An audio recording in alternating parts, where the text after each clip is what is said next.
Never Go to the Dentist on a Monday by Anna and Belén Escudero. Narrator Cristina Botîlca. Publisher TekTime. Chapter 1. The Start. Peter, remember that you have to take Alexis to the dentist today. Peter nodded, even though he didn't feel like it at all. And don't forget to stop by the grocery store and get Sultan's food, continued Vivian. Peter threw a glance at the subject, who was resting very close to the fireplace. He didn't move, only his ears twitched slightly at the sound of the word food. "Where are you going, Vivian?" he asked, even though he already knew the answer. "You know I have business to attend to, debts to collect. Speaking of which, when are you going to pay me back what you still owe me? The years pass, and interest goes up." "Wasn't that taken care of?" Peter asked. "Why? Because we got married?" "Yeah, wasn't that the deal?" "Really, I don't remember. Listen, the nerves from the wedding made me say things I didn't mean." Peter remembered that day.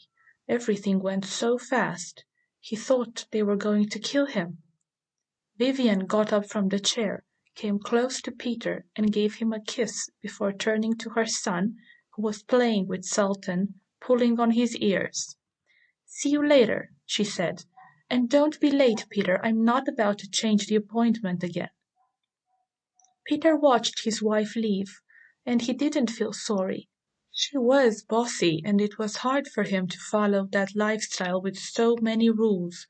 It went against his nature. "Alexis, go get ready, and don't forget to bring your hoodie, or Mom will yell at you if you ruin your costume. After we leave the dentist, we can go wherever you want." "Yes, Daddy." "Really, anywhere I want?" "Yes, anywhere." In Peter's opinion, a trip to the dentist deserved a reward. 20 minutes later, the two were heading out the door with Sultan in tow. The dentist's office was not close. It was more than half an hour away, so Peter said, "We'll take the bus. What do you think, Alexis?" "Yes. What about Sultan?" "Sultan will come with us, of course." Alexis thought something didn't quite make sense, but he listened to his dad anyway. The three made their way to the bus stop.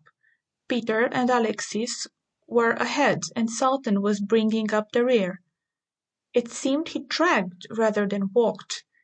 When they were getting close, Peter noticed there were a few people waiting for the bus. "I don't like standing," he said.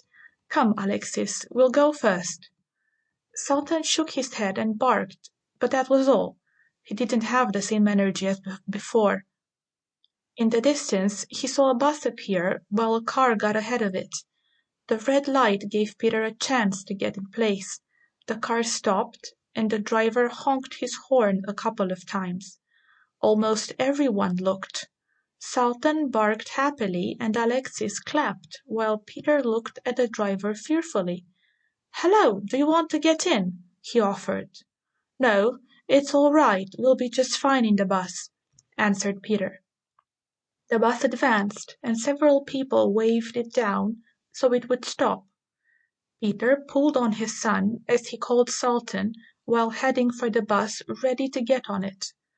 But Sultan didn't come. He was lying comfortably in the back seat of the car. "Daddy, look at Sultan." "He got in Uncle's car," Alexis said, explaining the obvious. Peter turned to verify his son's words while the bus stopped.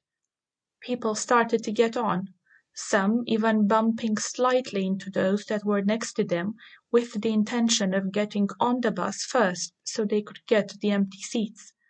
The debt collector was leaning on the hood, rolling a cigarette, waiting for Peter to decide.